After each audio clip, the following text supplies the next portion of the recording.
Hi there everybody, welcome again to the Explaining History YouTube channel, and I want to talk to you today in a way that probably most teachers don't. I'm going to encourage you to embrace being wrong about things.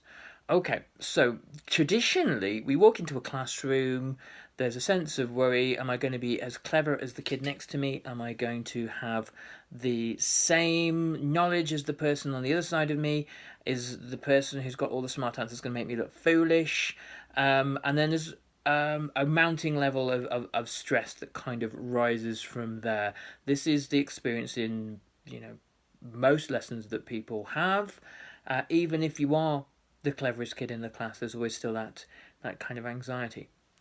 And the reason why we have this kind of whole process of miseducation in our society that inculcates within students this idea that the goal of the lesson is to have no problems. Okay, the moment that you have no problems, the only problem you have is that you can't grow.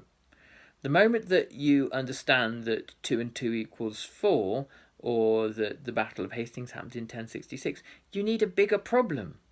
The moment that you know that the Battle of Hastings happened in 1066, the next problem you need is, why did it happen? What are the consequences of the battle?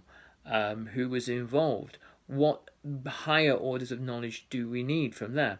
The moment you know why it happened, when it happened, and what the consequences were, there are more complicated questions to be built on that. So we never are at a point, or we should never be at a point where we know it all, because then we stop growing and we stop learning, and we can't move on from there, and that's real difficulty. That's where it's time to give up and go and learn something else.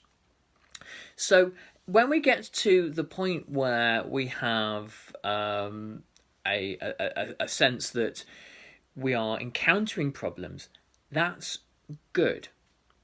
Okay? When you get a homework back from your teacher and it's, half marks, or it's really struggling, this is good. The struggle is what makes you a better student. Okay? So here's what to do when you are encountering problems. Firstly, embrace your right to be wrong. Okay, I have a right to be wrong, and you do. I am from time to time wrong about things, or from time to time I lack knowledge, or from time to time what I believe is actually needs to be kind of updated, and what I understand to be true needs to be updated. And there, when I do that, I grow. Then look at feedback. Look what other people are saying to you. Every teacher you've ever had, really, at the end of the day, was trying to help you. Perhaps some did it well, perhaps some didn't, but they're trying to make you the best student you can be. Look at the feedback, embrace the feedback, and don't see it as negativity. Don't see it as a threat to your ego.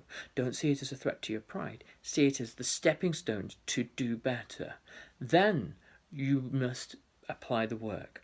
Then you must block out the time to do the reading, to do the studying, to build the new building blocks of knowledge you need to go further.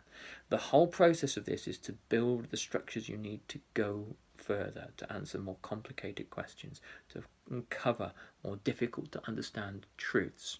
So embrace your right to be wrong, listen to the feedback, and then go and build. And that's how you do it.